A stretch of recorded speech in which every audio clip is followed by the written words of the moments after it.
నమస్తే, welcome to hello doctor. ఇవాల్టి topic వచ్చేసి రొమటైడ్ ఆర్థరైటిస్ అలాగే ఆస్టియో ఆర్థరైటిస్. ఎవరైతే మెడ వెన్ను నొప్పితో బాధపడుతున్నారో స్క్రీన్ మీద డిస్ప్లే అవుతున్న నెంబర్స్ చూసి కాల్ చేయొచ్చు. మనతో పాటు ఉన్నారు హోమియోకేర్ ఇంటర్నేషనల్ నుంచి డాక్టర్ అర్చన గారు.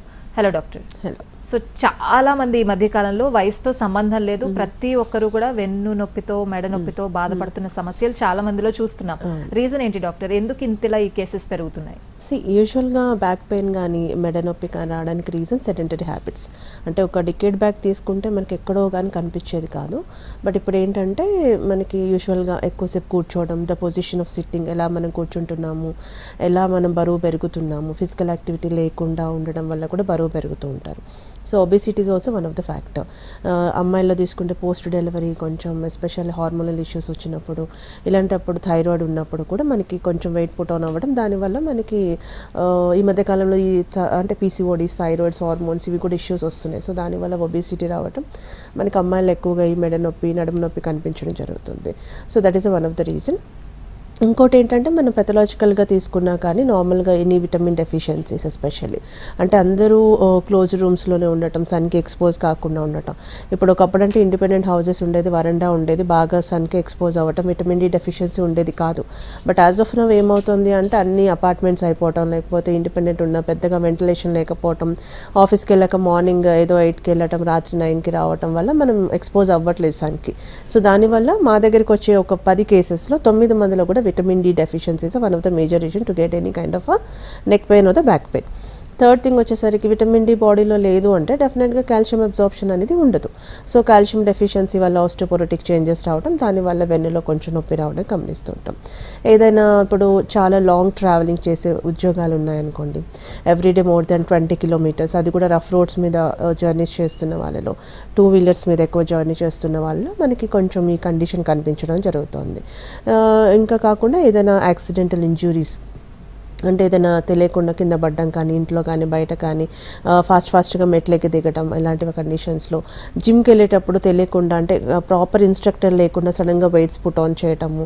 ఇప్పుడు చాలామంది చెప్తూ ఉంటారు, నేను ఒక 25 లీటర్స్ వాటర్ లిఫ్ట్ చేశాను, సడన్గా లిఫ్ట్ చేశాను, లేకపోతే బియ్యం బస్తా లిఫ్ట్ చేశాను, అప్పుడే నాకు పట్టేసిందని చెప్తారు. ఆ పెయిన్ అనేది అలా ప్రొలాంగ్గా ఉండిపోయిన కండిషన్స్ కూడా ఉన్నాయి. So these are all the main factors ఈ మధ్య కాలంలో పెరుగుతున్నాయి. ఎందుకు అంటే at the same time food adulteration, అంటే ఏది తీసుకున్నా కూడా ప్రాపర్గా లేదు, అంత పెస్టిసైడ్స్ వీటితోని మనం ఉన్నది తింటున్నాం కాబట్టి. సో దానివల్ల ప్రాపర్గా బాడీలో అందాల్సింది సరిగా అందక, అందాల్సిన విటమిన్స్ మినరల్స్ ప్రాపర్గా లేక కూడా మనకి యూజువల్గా కైండ్ ఆఫ్ ఈ బ్యాక్ పెయిన్ కానీ లేకపోతే మెడ నొప్పి రావడం అనేది కనిపిస్తున్నాం. రొమటైడ్ ఆర్థరైటిస్ అంటే ఏంటి డాక్టర్? అంటే రుమటైడ్ ఆర్థరైటిస్ అనేది it's an auto immune arthritis. మనకి ఏంటంటే ఆర్థరైటిస్ అనేది చాలా రకాలు ఉంది, బట్ ఈ మధ్య కాలంలో బాగా కనిపిస్తున్న కండిషన్ రుమటైడ్ ఆర్థరైటిస్. ఎందుకంటే ఆటో ఇమ్యూన్స్ చాలా పెరిగిపోయినాయి. సో దానివల్ల ఏమవుతుంది, ఎస్ఎల్ఈ కేసెస్ కానీ, మెటబాలిక్ డిజార్డర్స్ కానీ, రుమటైడ్స్ చాలా పెరుగుతున్నాయి. సో అసలు ఎందుకు జరుగుతుంది, ఆటో ఇమ్యూన్స్ ఎందుకు వస్తున్నాయి అంటే మన ఇమ్యూన్ సిస్టమ్ మీద ఈ జాయింట్ సెల్స్ ఉంటాయి, అంటే మనకి బొక్కల్లో ఉండే కణాలు ఉంటాయి కదా, వాటి మీద మన ఇమ్యూన్ సిస్టమే ఎగెనిస్ట్గా ఫైట్ చేస్తూ ఉంటుంది. సో దాన్ని మనం ఆటో ఇమ్యూన్ అంటాం, జాయింట్స్ మీద, కాబట్టి ఇట్స్ రుమటైడ్ ఆర్థరైటిస్. సో ఇదేంటంటే మనకి ఏజ్తో రిలేటెడ్ లేదు, అంటే కైండ్ ఆఫ్ ఇప్పుడు మనం ఆస్టియో తీసుకున్నాం అనుకోండి, ఒక ఏజ్ అంటే 40-45 తర్వాత ఈ మధ్య కాలం, ఒకప్పుడు అంటే 70లో కూడా కనిపించేది కాదు, బట్ ఇప్పుడు ఎర్లీగానే స్టార్ట్ అవుతుంది వేర్ అండ్ టేర్ వల్ల జాయింట్స్. అదే రుమటైడ్లో ఏంటంటే ముసలి అయినాకనే వస్తుంది అని ఏం లేదు, at any point of time adolescent, అంటే మనకి మధ్య వయసు వచ్చినప్పుడు కూడా మనకి ఇది స్టార్ట్ అవుతుంది. చిన్నపిల్లల్లో కూడా చూస్తున్నాం, ఈవెన్ టీనేజర్స్లో ఎస్పెషల్లీ మనకి ఈ 13-14 ఇయర్స్ పిల్లల్లో కూడా మనకి ఈ మధ్య కాలంలో రుమటైడ్ అనేది ఫ్యాక్టర్ పాజిటివ్ ఉండటం మిడిల్ ఏజ్లో మనకి ఎక్కువగా గమనిస్తూ ఉంటున్నాం. సో ఎందువల్ల అనేది చెప్పాను కదా, autoimmune disease is one condition, తర్వాత family history will be the one reason. మేల్స్తో పోలిస్తే ఫీమేల్స్లో మనకి ఎక్కువగా ఈ కండిషన్ కనిపిస్తూ ఉంటుంది. అట్ ద సేమ్ టైం ఎక్కువగా మగవాళ్ళలో ఎందుకు వస్తుందంటే ఎక్కువ ఆల్కహాల్ కన్జంప్షన్ కానీ, స్మోకింగ్ హెవీగా చేయటం వల్ల, లేదు other auto immune diseases like ఇప్పుడు నేను చెప్పినట్టుగా సిస్టమిక్ లూపస్ ఎరిథమెటోసిస్ లాంటి కండిషన్స్లో కూడా రుమటైడ్ అనేది పాజిటివ్ ఉన్న కండిషన్స్ ఉంది. సో ఇది వచ్చింది అంటే మాత్రం అంత తొందరగా తగ్గే కండిషన్ అయితే కాదు, అంటే it takes a long years together, అంటే ఫర్ ద ప్రాపర్ ట్రీట్మెంట్ రావాలి అంటే. ఇప్పుడు other conventional treatments it's a life time, అది హోమియోలో తీసుకుంటే it takes a few years, అంటే 2 years పట్టొచ్చు, 3 years పట్టొచ్చు, డిపెండ్స్ ఆన్ ఆర్ఏ ఫ్యాక్టర్ని బట్టి ఉంటుంది, ఏ కండిషన్లో మన దగ్గరికి వచ్చారనే దాన్ని బట్టి ఉంటుంది, వ్యాధి ఎంత తీవ్రంగా ఉంది అనే దాన్ని బట్టి. మళ్ళీ రుమటైడ్లో కూడా సీరో పాజిటివ్ ఉంటుంది, సీరో నెగిటివ్ ఉంటుంది. సీరో పాజిటివ్ ఏంటంటే ఈ రుమటైడ్ ఫ్యాక్టర్స్ ఇవన్నీ పాజిటివ్గా ఉంటాయి, సిమ్టమ్స్ అనేది చిన్న కీళ్ళు పెద్ద కీళ్ళు ఎఫెక్ట్ అవడం ఇవన్నీ the same symptoms of rheumatoid. అదే సీరో నెగిటివ్లో ఏంటంటే ఆర్ఏ ఫ్యాక్టర్ కంప్లీట్గా నెగిటివ్ ఉంటుంది, but the symptoms mimics like same like rheumatoid arthritis. So దీనిలో 2 రకాలు ఉంటాయి. సో అందులో రుమటైడ్ నెగిటివ్తో వచ్చారా లేక పాజిటివ్తో వచ్చారా అనే దాన్ని బట్టి ట్రీట్మెంట్ డ్యూరేషన్ కానీ, ఎన్ని రోజులు మందులు పడుతుంది, ఎన్ని రోజులు పూర్తిగా తగ్గుతుందా లేదా, ఏదైనా ఒక 10% తగ్గకుండా ఉంటుందా అనేది చెప్పడానికి ఉంటుంది. Right doctor. కాలర్ ఉన్నారు సందీప్ గారు హైదరాబాద్ నుంచి. నమస్తే అండి. నమస్కారం అండి మేడం గారు. మాట్లాడండి డాక్టర్తో. నమస్తే అమ్మా. చెప్పండి. ఈ లెఫ్ట్ సైడ్ మొత్తం ఈ మెదడు నుంచి మొత్తం మెదడాక మొత్తం పెయిన్ వస్తుంది మేడం. ఓకే, ఎప్పటి నుంచి వస్తుంది అలా? ఇది ఫ్రమ్ 2 months మేడం. మెడ దగ్గర నుంచి వస్తుందంటే ఏదైనా అంటే డిస్క్లలో సమస్య కూడా కావచ్చు. మీరు ఒకవేళ 40 సంవత్సరాలు దాటి ఉంటే మనం ఆ రకంగా కూడా ఆలోచించాలి. మరి విపరీతంగా ఉంటే ఫస్ట్ నెక్కి సంబంధించిన ఎక్సర్సైజెస్ అనేది చేయండి. మెడిసిన్ అప్పుడే స్టార్ట్ చేయాల్సిన అవసరం ఏమీ ఉండదు. లైక్ స్ట్రెచ్ ఎక్సర్సైజెస్ అంటాం, అంటే ఫాస్ట్గా కాకుండా rotation, upward, downward, side words కానీ ఇట్లా చిన్న ఎక్సర్సైజెస్ ఉంటాయి నెక్ స్ట్రెచెస్ అనేసి. అవి చేస్తూ ఉండండి, మెల్లగా చేయండి. పెయిన్ పెరిగితే మాత్రం ఇమీడియట్గా స్టాప్ చేయాలి. పడుకునేటప్పుడు కింద పడుకోవడం కాకుండా కొంచెం గట్టిగా ఉన్న బెడ్ మీదే పడుకోవాలి. పిల్లో మ్యాక్సిమం అవాయిడ్ చేస్తే బెటర్. లేదు అంటే చిన్న పిల్లో, ఒక టవల్ ఫోల్డ్ చేస్తే వచ్చేంత ఎత్తులో మనకి ఈ పొజిషన్, అంటే ఈ హెడ్కి తర్వాత షోల్డర్స్కి మధ్యలో ఉన్న గ్యాప్లో కవర్ అయ్యేటట్టుగా సమాంతరంగా మనము టవల్ కానీ లేకపోతే చిన్న బెడ్షీట్ కానీ పెట్టుకునేటట్టుగా చూడండి. అట్ ద సేమ్ టైం ఒక్కసారి కాల్షియం కానీ విటమిన్ డి అండ్ B12 ఒకసారి వాడి చూడండి. అండ్ చిన్నగా ఎక్సర్సైజ్ చేసి ఒకవేళ ఓవర్ వెయిట్ ఉన్నారు అంటే కొంచెం బరువు తగ్గించే ప్రయత్నం చేయండి. At the same time uric acid కూడా చెక్ చేసుకోండి. సో ఏమైనా హై ప్రోటీన్ తీసుకుంటున్నారా? Moderate protein is good, but high protein తీసుకునే కొంచెం తగ్గించాలి. లైక్ ఇప్పుడు మనం తీసుకునే పన్నీర్ కానీ లేకపోతే రెగ్యులర్గా నాన్ వెజిటేరియన్ తీసుకున్నా కూడా మనకి ప్రోటీన్ ఇంటేక్ ఎక్కువ ఉంటుంది. సో అది కొంచెం మోడరేషన్లో తీసుకుంటూ ఉండండి.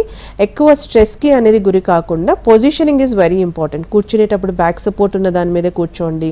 అట్ ద సేమ్ టైం మీరు ఒకవేళ సిస్టమ్ వర్క్ చేసేటట్టు ఉంటే కనుక సేమ్ లెవెల్లో సిస్టమ్ మ్యాక్సిమం ఉండేటట్టుగా ఈ పోర్షన్ అనేది బెండ్ కాకుండా చూసుకోండి. At the same time mobile usage అనేది చాలా వరకు తగ్గించండి. దాదాపుగా తగ్గుతుంది, లేకపోతే కంట్రోల్ ఉంటుంది. అప్పటికీ అవ్వట్లేదు అంటే మాత్రం హోమియో ఎక్కడైనా దగ్గరలో ఉంటే వెళ్ళి కన్సల్ట్ అవ్వండి. ఎంఆర్ఐ చేయించుకుంటే ఇంకా బెటర్గా ఉంటుంది. Right doctor. అంటే రుమటైడ్ ఆర్థరైటిస్ ఎవరికైనా వచ్చే ఛాన్సెస్ ఉంది, ఏజ్ తో రిలేటెడ్ కాకుండా అని చెప్పారు. అంటే ఎవరికైనా వచ్చే ఛాన్సెస్ ఉంది కాబట్టి రాకుండా ఎట్లాంటి స్టెప్స్ తీసుకోవాలి డాక్టర్? దీనికి కంప్లీట్ ప్రివెన్షన్ అనేది ఏమీ లేదు. యూజువల్గా ఏంటంటే జెనెటిక్గా ఉంది. ఇప్పుడు మనకి అందరికీ వస్తుందని తెలియదు, చాలామందికి రుమటైడ్ అనేది ఒకటి ఉంటుందని వచ్చే వరకు తెలియదు మోస్ట్ ఆఫ్ ద కండిషన్స్లో. సో ఒకవేళ జెనెటిక్ ఫ్యాక్టర్ ఉంది అంటే ఫ్యామిలీలో రన్ అవుతుంది రుమటైడ్ అన్నప్పుడు ఏం చేయాలి అంటే ఫిజికల్గా ఫిట్గా ఉండాలి అండ్ హెల్దీగా ఉండాలి. మెంటల్లీ హెల్దీ, ఫిజికల్గా ఫిట్ ఉండాలి. అంటే దానికి తగ్గ ఎక్సర్సైజెస్ అంటే ఎప్పుడో వచ్చినప్పుడు చూద్దామని కాకుండా మనం 20s యూజువల్గా మనం ఓవర్ వెయిట్ అయ్యేది ఆఫ్టర్ 20-25 తర్వాత ఎక్కువగా వెయిట్ అవుతుంటాం అన్లెస్ అంటే ఎనీ పెథలాజికల్ కండిషన్ ఉంటే తప్ప. సో ఆ టైంలో BMI అనేది మెయింటైన్ చేసుకునేటట్టుగా ఫిజికల్గా ఫిట్గా ఎక్సర్సైజెస్ అలా చేస్తూ ఉండాలి. సెడెంటరీ హ్యాబిట్స్కి దూరంగా ఉండాలి. అంటే లేట్ నైట్ తినటం, లేట్ నైట్ పడుకోవటం, ఎక్కువసేపు మొబైల్ స్క్రీనింగ్ చేయటం, దానివల్ల నిద్ర లేనితనం, ఇన్సోమ్నియాకి కండిషన్కి రావటం, ఇలాంటివి లేకుండా జాగ్రత్తగా ఉండాలి. ఏది పడితే అది జంక్ అనేది తినకూడదు. ఎందుకంటే జంక్ తినడం వల్ల బాడీలో మెటబాలిజం డిస్టర్బ్ అయ్యడం, దానివల్ల ఒబీస్ రావడం, మళ్ళీ ఇంటర్న్ మనకి రుమటైడ్ వచ్చే అవకాశాలు ఉంటాయి. అట్ ద సేమ్ టైం ఈ calcium, vitamin D, B12 supplements మీరు ఫుడ్లో తీసుకుంటే హ్యాపీ, వెల్ అండ్ గుడ్. లేదు సన్కి ఎక్స్పోజ్ అవుతాము, B12 అనేది ఓన్లీ నాన్ వెజిటేరియన్లో ఉంటుంది, మిల్క్ ప్రోడక్ట్స్, డైరీ ప్రోడక్ట్స్లో ఉంటుంది. అది రెగ్యులర్గా తీసుకుంటామంటే no need to go with any B12 D supplementations. అది ఫ్రీక్వెంట్గా తీసుకుంటూ ఉండాలి. ఇయర్లీ యాజ్ అ డాక్టర్గా నేను చెప్పేది ఏంటంటే ఒక మధ్య వయసులో 30 దాటిన తర్వాత మనకు సన్కి ఎక్స్పోజ్ అవ్వట్లేదు అంటే ఎవ్రీ మంత్ ఒక 2 tablets of 60,000 తీసుకోవాలి. విటమిన్ డి అనేది కంపల్సరీగా. It's a vitamin, it's not like any steroid or pain killer or something like. దానివల్ల సైడ్ ఎఫెక్ట్స్ ఏమీ ఉండదు. లేదు అంటే everyday 10 to 15 minutes body expose అయ్యేటట్టుగా సన్కి 7:30-8 మధ్యలో వీలైతే లేదంటే 4:30 తర్వాత ఎండకి ఎక్స్పోజ్ అయితే విటమిన్ డి ఆటోమేటిక్గా వస్తుంది. అండ్ ఇప్పుడు అందరూ తింటున్నారు షియా సీడ్స్ అని, ఫ్లాక్ సీడ్స్ అని, ఇవన్నీ మనకి ఒమేగా 3 ఫ్యాటీ యాసిడ్స్ అని చెప్పేసి ఇవన్నీ చూసుకుంటూ ఉండాలి. And gut health is very important. Gut సరిగా లేదు అంటే మనకి యూజువల్గా మనకి జాయింట్స్ మీద కూడా ఎఫెక్ట్ అవ్వటం, ఆటో ఇమ్యూన్స్ ఎక్కువ రావడం అనేది జరుగుతుంటుంది. సో అది గట్ హెల్త్ అనేది ప్రాపర్గా ఉందా లేదా అని చూసుకోవాలి. అన్నెసెసరీ మెడికేషన్స్ జోలికి వెళ్ళొద్దు. అంటే ఇప్పుడు తప్పదు ఇంకా వేయకపోతే ఇట్స్ వెరీ ఇంటాలరబుల్ కండిషన్ అని ఆ టైంలో మాత్రమే you have to go with pain killers or any antacids or something according to the condition. But అది కూడా ప్రాపర్ డాక్టర్ ప్రిస్క్రిప్షన్తోనే వాడాలి. ఏదో గూగుల్ సెర్చ్ చేసేసి లేదు ఫ్రెండ్ చెప్పారా అని ఫార్మసీకి వెళ్తే తెచ్చేసుకోవడం. Even homeo also same thing. Even allopathy కూడా అలానే తీసుకోకుండా ఒక డాక్టర్ ప్రిస్క్రిప్షన్తోనే ప్రాపర్గా వాడేటట్టుగా ఉంటే బెటర్గా ఉంటుంది. Mental stress is one of the factor. అంటే ఫ్యామిలీలో స్ట్రెస్ అంటే లైక్ ఏం లేదు, జెనెటిక్ లేదు అయినా కూడా వాళ్ళకి వస్తుంది. ఎందుకు వస్తుంది? ఒక్కొక్కరికి ఒక్కొక్క ఆర్గాన్ మీద ఎఫెక్ట్ అనేది ఉంటుంది. ఈ మానసిక ఒత్తిడి ఒకవేళ వాళ్ళకి ఎక్కువగా ఉంది, అందరికీ ఉంటుంది, బట్ ఓవర్గా ఉంది అన్నప్పుడు వాళ్ళ బాడీ తత్వాన్ని బట్టి మనకి ఆటో ఇమ్యూన్ జాయింట్స్ మీద ఎఫెక్ట్ అయ్యే అవకాశాలు ఉంటాయి. సో దానివల్ల కూడా రుమటైడ్ వచ్చే అవకాశాలు ఉంటాయి. ఈ మధ్యకాలంలో 100లో కనీసం ఒక 5-6 మందికి కూడా మనం అంటే ఆటో ఇమ్యూన్స్ చూస్తున్నాం. ఒకప్పుడు ఎక్కడో కనిపించేది ఇప్పుడు రెగ్యులర్గా కనిపిస్తోంది. కాబట్టి స్ట్రెస్కి ఎంత వీలైతే అంత దూరంగా ఉండేటట్టుగా ప్రయత్నం చేయండి. యోగా, మెడిటేషన్ లాంటి హెల్దీ హ్యాబిట్స్ మెయింటైన్ చేసుకొని హోమ్లీ ఫుడ్ తీసుకుంటే మ్యాక్సిమం ఇదే కాదు ఎనీ ఆటో ఇమ్యూన్స్ రాకుండా ఉంటుంది. ఇంకా తర్వాత కొన్ని conditions 10% of the chances will be there. Still మనం ఇన్ని చేసినా కూడా వస్తుంది. That's unfortunate thing. సో అలాంటప్పుడు ప్రాపర్గా డాక్టర్ని కన్సల్ట్ అయ్యి ఇప్పుడు ఇనీషియల్గానే హోమియోకి వచ్చారనుకోండి, మీకు ఆర్ఏ ఫ్యాక్టర్ ఫర్ ఎగ్జాంపుల్ 40-50 ఉంది, యాంటీ సిసిపి పాజిటివ్ ఉంది, సిపికే పాజిటివ్ ఉంది, సిఆర్పి హై లెవెల్లో ఉంది, హ్యాపీగా హోమియో వాడుకోవచ్చు. వాడుకుంటే మీకు కంప్లీట్గా తగ్గే అవకాశాలు ఇనీషియల్ స్టేజ్ నుంచి వాడితే ఉంటుంది. లేదు కొంతమంది ఆల్రెడీ బయట వాడేస్తారు, ఇంకా అలోపతి మెడిసిన్స్ వాడతారు, వాడి మా దగ్గరికి వస్తారు. సో అప్పుడు ఏంటంటే కొంత ప్రొలాంగ్ అయ్యే అవకాశాలు ఉంటాయి. ఎందుకంటే ఆ మెడిసిన్ ఎఫెక్ట్ తీయాలి బాడీ నుంచి, అది స్టాప్ చేయించాలి, మళ్ళీ మన డోసెస్ పెంచుతూ ఉండాలి, కానీ టేక్స్ టైం. సో ఇలా ఏంటంటే రాకుండా ముందు జాగ్రత్తలు తీసుకోవచ్చు, తీసుకున్నా కూడా కొన్ని కండిషన్స్లో వస్తుంది. డాక్టర్ సప్లిమెంట్స్ గురించి ఒకసారి మాట్లాడుకుందాం. ఈ సోషల్ మీడియా ఎక్కువ అయిన తర్వాత అవేర్నెస్ పీక్స్కి వెళ్ళిపోయి చాలా మంది డాక్టర్ ప్రిస్క్రిప్షన్ లేకుండా, సజెషన్స్ లేకుండా calcium tablets, D vitamin tablets ఇట్లా చాలా చూస్తున్నాం సప్లిమెంట్స్ అనేవి. అసలు ఇది ఎంతవరకు కరెక్ట్ అంటారు? అంటే ఎవరు వేసుకోవాలి? కొంతమందికి విటమిన్స్ ఏ రేంజ్ లో ఉన్నాయి వాళ్ళ బాడీలో అనేది కూడా తెలియకుండా వేసుకునే వాళ్ళు చాలా మంది ఉంటున్నారు. సో దాని వల్ల వచ్చే ప్రాబ్లమ్స్ ఏంటి డాక్టర్? డెఫినెట్ గా ఉంటుంది. అందుకే మీరు అడగక ముందే నేను చెప్పాను ఖచ్చితంగా doctor prescription is very important. Sir అంటే వాళ్ళ ఫ్యామిలీలో డాక్టర్స్ ఎవరైనా ఉన్నారు, తెలిసిన వాళ్ళు బాగా మెడికల్ ఫీల్డ్లో ఉన్నారంటే they can take it of. ఎందుకంటే విటమిన్ డి కాదు ఏ మెడిసిన్ అయినా ఒక డోసేజ్ అనేది ఇంపార్టెంట్. ఆ డోస్ ఆ ఏజ్కి వాళ్ళ బిఎంఐకి సెట్ అవుతుందా లేదని చూసుకోవాలి. మొన్ననే చూసాం చిన్నపిల్లలు కోల్డ్ డ్రిప్ సిరప్ తీసుకొని చనిపోయారు అని చెప్పేసి. అలా వాళ్ళకి అందులో ఉన్న కంపోజిషన్ ఇంపార్టెంట్, అందులో ఎంత డోస్ వేస్తున్నాం అనేది ఇంపార్టెంట్. సో అలా కాకుండా ఇష్టం వచ్చినట్టు గోళీలు ఉన్నాయి కదా అని వేసేసుకుంటే it doesn't work out. At the same time మనకి కాంప్లికేషన్స్ ఇట్లనే చిన్న చిన్న ఇష్యూస్ రావడం, గట్ హెల్త్ ఇష్యూస్ రావడం, లేకపోతే అదర్ యాసిడిక్ కండిషన్స్ పెరగటం, లేకపోతే other skin rashes, dermatitic conditions, eczemas వచ్చిన కండిషన్స్ కూడా ఉంటాయి. సో కాబట్టి డాక్టర్ ప్రిస్క్రిప్షన్ లేకుండా ఏ మెడిసిన్ వాడకూడదు. అన్లెస్ సరే చిన్న చిన్న ఉంటాయి, సెట్రిజిన్ జలుబు వస్తే సెట్రిజిన్, డోలో జ్వరానికి అవి ఓకే, ఓకే. అది కూడా విటమిన్స్ కూడా ఇప్పుడు మనం చిన్న పిల్లలు ఇప్పుడు మన నియోనాటల్స్ పుట్టిన తర్వాత కూడా ఇప్పుడు మన ఇండియన్ వెదర్కి 6 months వాడమని చెప్తున్నాం విటమిన్ డి అనేది డ్రాప్స్. ఎందుకు? అది ఇమ్యూనిటీ బూస్టర్ కూడా. మనకి విటమిన్ డి ఎంత బాగా ఉంటే మన body only not even muscles లేకపోతే బోన్స్ అని కాదు, ఇమ్యూనిటీ లెవెల్ నుంచి కూడా హెల్ప్ చేయడానికి vitamin D is very helpful. అందుకని చిన్నపిల్లల నుంచి మనం 6 months వరకు ఖచ్చితంగా వాడండి. ఈవెన్ బ్రెస్ట్ ఫీడింగ్ ఉన్నా లేకున్నా, లేదు ఫార్ములా మిల్క్ ఇస్తున్నా వాడమని చెప్తున్నాం. అలాంటిది మనకి పెద్దవాళ్ళలో ఎంత అవసరం పడుతుంది? చాలా అవసరం పడుతుంటుంది కదా. సో వీచ్ పిల్లల్లో ఏంటి మనం హార్డ్లీ ఒక 0.5 ml ఇస్తాం. అదే మధ్య వయసులో ఉంది 10,000 ఇస్తాం వీక్లీ వన్స్. అది కూడా 30 సంవత్సరాలు ఉన్న 30 నుంచి పైన వయసు వాళ్ళకి 60,000 వీక్లీ వన్స్. డిపెండ్స్ ఆన్ వాళ్ళ కండిషన్ని బట్టి 8 weeks వాడాలా, 10 weeks, 15 weeks, 16 weeks, లేకపోతే ఇయర్లీ మంత్లీ 2 tablets వాడాలా, ఇలా చెప్తూ ఉంటాం. అంతేగాని ఉంది కదా అని చెప్పేసి ఏది పడితే అది గూగుల్ సెర్చ్ చేసి తీసుకోవడం అనేది కరెక్ట్ కాదు. మీరు అడిగినట్టుగా టెస్ట్ కంపల్సరీ విటమిన్ డికి అవసరమా అంటే కొన్ని కండిషన్స్లో అవసరం లేదు. యూజువల్గా ఇండియన్ వెదర్ కండిషన్స్కి మనకేమి 150-200లో అయితే ఉండదు. That's the maximum level. మనం ఎంత సప్లిమెంట్స్ ఇయర్లీ 1 tablet వీక్లీ తీసుకున్నా కూడా హార్డ్లీ పెరిగిన 40-50 వరకే వస్తుంది. So vitamin D is a costly test. ఆ ఒక్క టెస్ట్ చేయడానికి 1,500 to 2,000 ఛార్జ్. కాబట్టి అవసరం లేదు విటమిన్ డికి టెస్ట్ మ్యాక్సిమం కండిషన్స్లో అవసరం లేదు. ఈ మధ్యకాలంలో అందరూ ఇన్సూరెన్స్లు చేయించుకుంటున్నారు, దానిలో వచ్చేస్తుంది, అది ఓకే. చేయించుకోకపోయినా వీక్లీ 1 టాబ్లెట్ ఒక 8 to 10 వీక్స్ ఖచ్చితంగా ఇయర్లో వాడాలి. లేదు సన్ ఎక్స్పోజ్ అయితే well and good. Sun expose కాని వాళ్ళ గురించి మాత్రమే నేను చెప్తున్నానండి. కాలర్ వెయిట్ చేస్తున్నారు. హలో హలో నమస్తే మేడం. మాట్లాడండి డాక్టర్తో. నమస్తే డాక్టర్ గారు. చెప్పండి అమ్మా. నా పేరు రామలక్ష్మి అండి. నాకు ఒక 2 years బ్యాక్ రొమటైడ్ ఆర్థరైటిస్ అన్నారు. ఆర్ఏ నెగిటివ్ వస్తుంది. నేను 2 years నుంచి మెడిసిన్స్ వాడుతున్నానండి. నాకు వేళ్ల మధ్యలో వాపు వచ్చేది. ఇప్పుడు అది తగ్గింది కానీ మోకాళ్ళ నొప్పులు మోకాళ్ళకి వస్తుందండి. పెద్ద జాయింట్స్ భుజాలు మోకాళ్ళకి వస్తుంది. ఎంతకాలం ఇట్లా మెడిసిన్స్ యూజ్ చేయాలి? ఏమి షూర్. నేను ఇంతకు ముందు చెప్పాను కదా, sero negative and sero positive rheumatoid arthritis ఉంటుందమ్మా. కొన్ని కండిషన్స్లో ఫస్ట్ నుంచి కూడా ఆర్ఏ ఫ్యాక్టర్ నెగిటివ్గానే ఉంటుంది. కాకపోతే ఈ చిన్న కీళ్ళు పెద్ద కీళ్ళు ఎఫెక్ట్ అవ్వటం, వాపులు రావడం, బాడీ టెంపరేచర్ 99 టెంపరేచర్ రావటం, వేడిగా ఉండటం, జాయింట్ స్టిఫ్నెస్, స్వెల్లింగ్, ఇవన్నీ కామన్ సిమ్టమ్స్ ఉంటాయి. కాకపోతే ఆర్ఏ ఫ్యాక్టర్ నెగిటివ్ పాజిటివ్ అనేది ఉంటుంది. కానీ రుమటైడ్ ఆర్థరైటిస్ అంటే ఓన్లీ ఆర్ఏ ఫ్యాక్టర్ మాత్రమే కాదు, you have to check about the anti CCP, CPK, CRP levels కూడా ఫ్రీక్వెంట్గా చెక్ చేసుకుంటూ ఉండాలి. ఒక్కసారి ఏఎన్ఏ టెస్ట్ కూడా చేయించుకుంటే టు రూల్ అవుట్ అనమాట. ఇంకా అదర్ ఆటో ఇమ్యూన్ ఏమైనా ఎఫెక్ట్ అయిందా ఏదా అని చూసుకోవాలి. ఈవెన్ దో మీకు ఆర్ఏ ఫ్యాక్టర్ నెగిటివ్గా ఉన్నా డిసీజ్ ప్రోగ్రెస్ అనేది బాడీలో కొన్ని కండిషన్స్లో ఉండే అవకాశాలు ఉంటాయి. సో మీరు 2 years నుంచి మెడిసిన్స్ వాడుతున్నారు, జాయింట్ స్వెల్లింగ్ తగ్గింది ఇంటర్ఫాలెంజెస్లో. సో ఇంకొంచెం కొన్ని రోజులు కంటిన్యూ చేయాల్సిందేనమ్మా. ఎందుకంటే మీరు ఏ మెడిసిన్ వాడినా కూడా అది ప్రోగ్రెస్ అంటే డిసీజ్ కంట్రోల్లో ఉండడం మాత్రమే జరుగుతుంది. కానీ ఇప్పుడు అలోపతి కానీ వేరే అదర్ కండిషన్స్లో కంప్లీట్గా రికవరీ అవ్వడం అనేది ఉండదు. సో మీరు ఆల్రెడీ అలోపతి కానీ వేరే అదర్ మెడికేషన్స్ ఏదైనా వాడితే మీకు బెటర్మెంట్ ఉంది అంటే కంటిన్యూ చేయండి. లేదంటే దాంతో పాటుగా హోమియో కూడా ట్రై చేయండి ఒకసారి. మీకు 4-5 monthsలో చాలా వరకు డిఫరెన్స్ అనేది తెలుస్తుంది.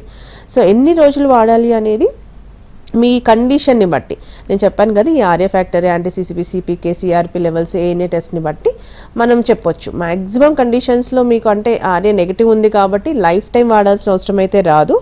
కాకపోతే ఇంకొక 1-2 years కూడా వాడాల్సిన అవసరం అనేది ఉంటుంది అమ్మా. డాక్టర్, అంటే ప్రాబ్లం పీక్ స్టేజ్లో ఉన్నప్పుడు ఖచ్చితంగా అంటే మెడికల్గా క్యూర్ అయ్యే కండిషన్స్ ఎంతవరకు ఉంటాయి? అంటే అర్థం కాల. అంటే కేవలం మెడిసిన్స్ తో క్యూర్ అయ్యే కండిషన్స్ ఎంతవరకు ఉంటాయి? రుమటైడ్ అనేది మాక్సిమం మనం మెడిసిన్స్ తోనే చేస్తాం. కాకపోతే ఏంటంటే దాని unfortunate thing is steroids, other మెడికేషన్స్లో అయితే స్టిరాయిడ్స్ యూస్ చేస్తారు. లేకపోతే వెరీ వెరీ ఇంటాలరబుల్ పెయిన్స్ ఉంటాయి. అంటే జాయింట్స్ బాగా వాచిపోవటం, ఈ కీళ్ళన్ని ఇబ్బంది, ఏదైనా ముట్టాలన్న ఇబ్బంది, టచ్ చేయాలని ఇబ్బంది, బాడీ టెంపరేచర్ 99 to 100 మెయింటైన్ అవ్వటం, స్వెల్లింగ్స్ ఉండటం. ఇందులో ఇంకొక బ్యాడ్ ఫ్యాక్టర్ ఏంటంటే ఓన్లీ జాయింట్స్ మాత్రమే కాదు, ఇంటర్నల్ ఆర్గాన్ డ్యామేజ్ కూడా ఉంటుంది. సో ఈ కండిషన్స్లో ఏంటంటే మనం మళ్ళీ దానికి స్టిరాయిడ్స్ వేసి, హై పెయిన్ కిల్లర్స్ వేసి బాడీని ఇంకా డ్యామేజ్ చేస్తాం. అలా కాకుండా ప్రాపర్గా న్యాచురల్ మెడికేషన్స్ వాడుకుంటే దాదాపుగా కంట్రోల్ అయ్యే అవకాశం వితౌట్ ఎనీ సర్జికల్ ఇంటర్వెన్షన్స్ మనకి రుమటాయిడ్లో ఉంటుంది. అల్లేసర్ అంటే ఏదైనా ఇప్పుడు కొన్ని కండిషన్స్లో హార్ట్ కూడా ఎఫెక్ట్ అవుతుంది, దాని యొక్క ఆర్టరీస్ బ్లాకేజెస్ అవ్వటం ఇలా కూడా జరుగుతుంది. స్కిన్ ర్యాషెస్ రావటం, తర్వాత జింజివైటిస్ అంటే గమ్స్ ఎఫెక్ట్ అవ్వటం, ఐస్ బాగా డ్రై అయిపోవడం, జోగ్రెన్ సిండ్రోమ్ అంటాం. ఇవన్నీ కండిషన్స్ మనకి రుమటాయిడ్ ఆర్థరైటిస్ని నెగ్లెక్ట్ చేస్తున్నప్పుడు, లేకపోతే హై డోసెస్ ఆఫ్ స్టిరాయిడ్స్ మీద ఉన్నప్పుడు, లాంగ్ టర్మ్ ఆఫ్ రుమటాయిడ్ ఉన్నప్పుడు మనకి ఇవన్నీ జరుగుతూ ఉంటాయి. టోటల్గా డిఫార్మిటీ అంటే వంకర్లు పోతాయి, ఇంకా అలానే ఉంటాయి. ఇంకా అవి మనం ఎంత ప్రెస్ చేసినా కూడా రావు అనమాట. అంత హ్యాండ్ ఫింగర్స్ కానీ టో ఫింగర్స్ కానీ చాలా వరకు డిఫార్మిటీ వస్తుంది. సో వీటిలో మనం సర్జరీ చేసినా పెద్దగా యూజే ఉండదు. అదే coming to the osteo arthritis తీసుకోండి, మనము హోమియోతో ప్రకారంగా తీసుకుంటే మనం 3rd stage వరకు we can make it of. అంటే విత్ ద మెడిసిన్స్ అనేది మనము చాలా వరకు చెయ్యొచ్చు. ఇన్ కేస్ అంటే ఒకవేళ మనకి ఇంకా టైం పడుతుంది, చాలా వరకు ఇబ్బంది పడుతోంది అన్నప్పుడు ఏంటంటే 4th stage దాదాపుగా మనం మెడిసిన్స్తో చేయలేం. ఇంకా ఆల్మోస్ట్ దాని మీద ఫ్రిక్షన్ ఏర్పడిపోతుంది. ఒక 2 స్టెప్పులు వేయాలన్నా విపరీతమైన జాయింట్ స్వెల్లింగ్ అనేది వచ్చేస్తుంది, వాళ్ళు నడవలేరు, కూర్చోలేరు, ఇబ్బంది పడుతూ ఉంటారు. దాంతో ఆ కండిషన్లో మెడిసిన్తో వర్కౌట్ అవ్వదు. సో పేషెంట్ ఒకవేళ 75-80 years ఉన్నారు అన్నప్పుడు మేము చెప్తాం సర్జరీ చేయాల్సిందే, కాకపోతే మీకు వద్దు అనుకుంటున్నారు కాబట్టి మేము మెడిసిన్స్తో పెయిన్ రిలీఫ్ మాత్రం ఇస్తాం, అదేం రివర్సిబుల్ కాదు అని చెప్పేస్తాం. అదే 1, 2, 3 ఉందనుకోండి మనకి మెడిసిన్స్తోనే క్యూరబుల్ అంటే. వన్స్ మెడిసిన్స్తో క్యూర్ అయిన తర్వాత మళ్ళీ వచ్చే ఛాన్సెస్ ఉంటాయా డాక్టర్? యా ఉంటాయి, ఉండవని ఏం చెప్పలేము. అది ఫ్యాక్టర్స్. ఇప్పుడు మనం డ్యూరింగ్ కోర్స్ ఆఫ్ ట్రీట్మెంట్ ఏవైతే జాగ్రత్తలు చెప్తామో అవి పోస్ట్ మెడికేషన్ కూడా యూస్ చేయాలి, చేయాలి. అంటే లైక్ కొన్ని ఎక్సర్సైజెస్ ఉంటాయి, నీస్కి సంబంధించి తీసుకుంటే, బ్యాక్కి సంబంధించి కొన్ని ఉంటాయి, నెక్కి సంబంధించి కొన్ని ఉంటాయి. మెయిన్ థింగ్ ఎనీ ఆర్థరైటిస్లో మనం చూసుకోవాల్సింది ఒబిసిటీ, అంటే బరువు ఎక్కువగా పెరగకుండా చూసుకోవాలి, ఎక్కువసేపు కూర్చోవడం, పాస్చర్ అనేది మెయింటైన్ చేయడం చూసుకోవాలి, హెవీగా ఎక్సర్సైజ్ చేసేయడం కూడా చేయకూడదు. ఇప్పుడు మోకాలు బాగా అరిగిపోయాయి, ఆల్మోస్ట్ 3rd స్టేజ్లో ఉంది, అలాంటప్పుడు ఏం చేస్తాం, మనం హెవీగా వాకింగ్ చేసేస్తామంటే ఇంకా అరిగిపోతాయి.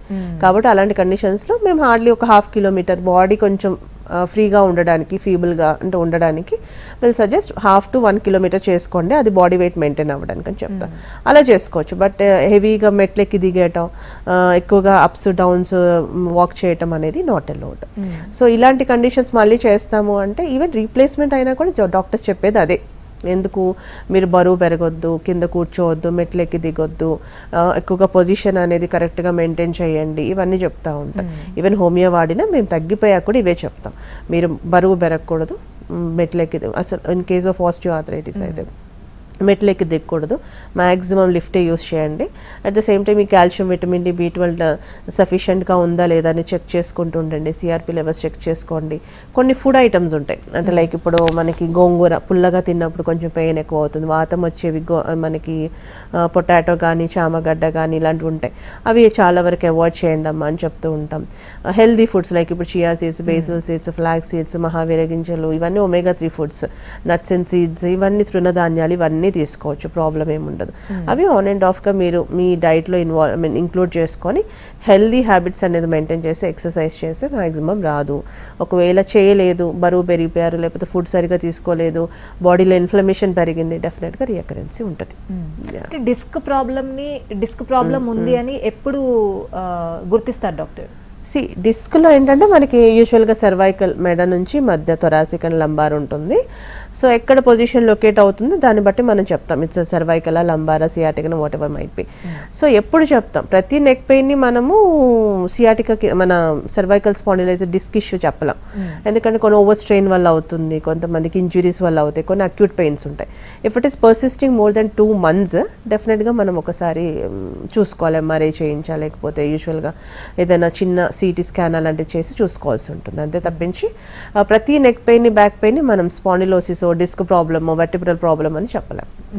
కాలర్ వెయిట్ చేస్తున్నారు నర్సాపురం నుంచి జ్యోతి గారు. నమస్తే అండి జ్యోతి గారు. వాపులునండి, నరాలు అవి పొంగినాయండి.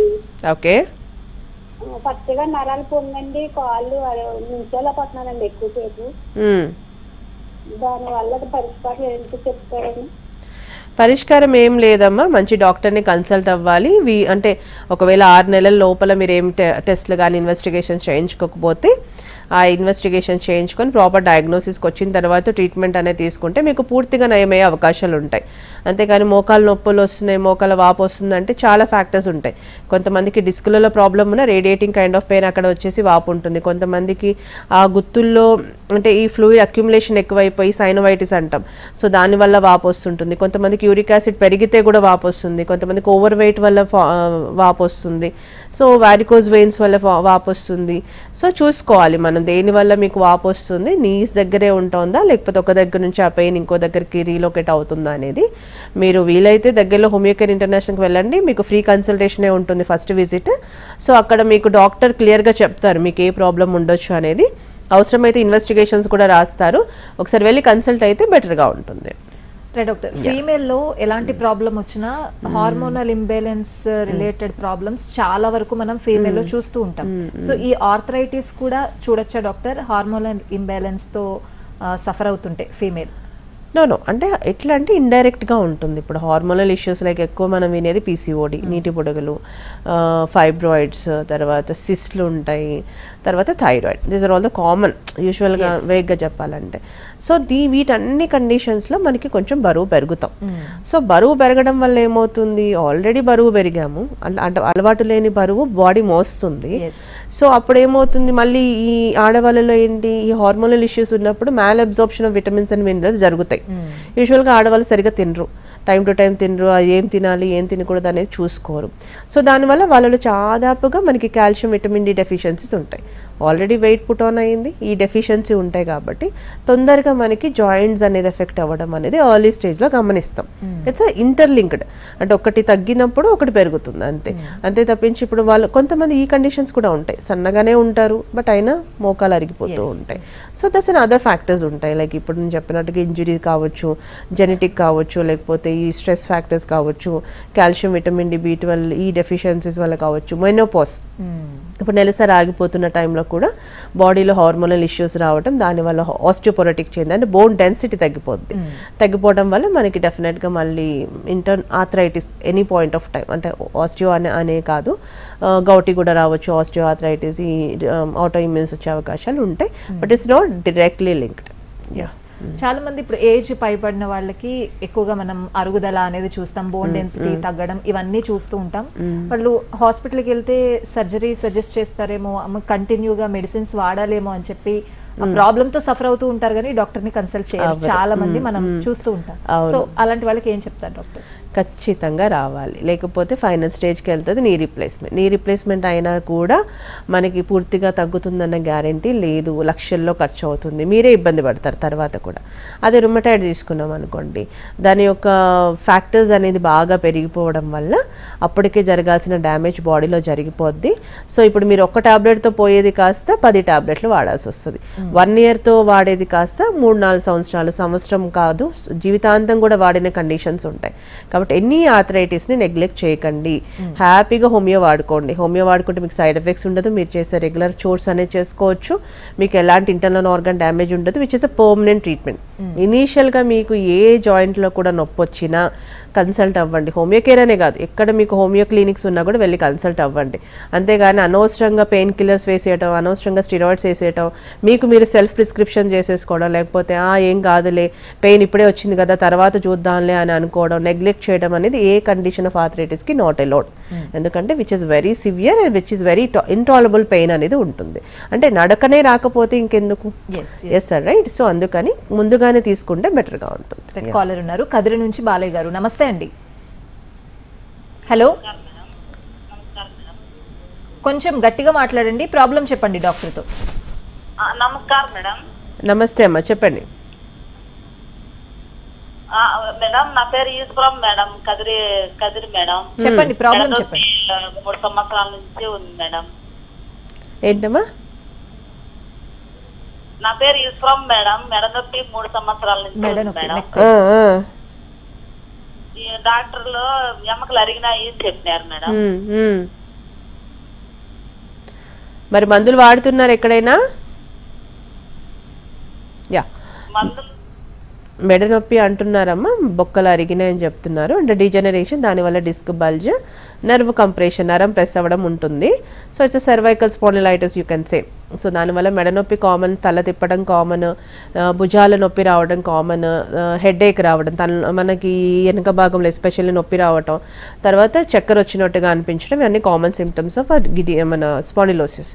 సో దీనిలో చేయాల్సింది ఇంతకుముందు కాలర్కి నేను చెప్పాను, ఆ జాగ్రత్తలు పాటిస్తూ మీరు వాడుతున్న మెడిసిన్స్తో బెటర్ ఉంటే ఓకే, లేదంటే హోమియోపతికి స్విచ్ ఆన్ అవ్వండి, డెఫినెట్గా తగ్గుతుందమ్మా. మీకు ఆల్మోస్ట్ 90-95% తగ్గిపోతుంది, మళ్ళీ ఫ్యూచర్లో కూడా రిపీట్ అవ్వదు. అండ్ మీకు మంచి ప్రికాషన్స్, ఎలాంటి ఫుడ్ తీసుకోవాలి, ఎలాంటివి తీసుకోకూడదు, ఎంతవరకు అంటే అదర్ మెడిసిన్స్ జోలికి వెళ్ళకూడదు, ఎలాంటి సైడ్ ఎఫెక్ట్స్ ఉంటాయి, ఇవన్నీ క్లియర్గా చెప్తారు. సో ఒకసారి వీలైతే హోమియో కేర్ కన్సల్ట్ అవ్వండి, దాన్ని బట్టి చూద్దాం. Doctor thank you so much. ఆర్థరైటిస్కి సంబంధించి చాలా డీటెయిల్స్ అందించారు, అలాగే కాలర్స్కి కూడా మంచి సజెషన్స్ ఇచ్చారు. Thank you. ఇది వాళ్ళ హలో డాక్టర్, నమస్తే.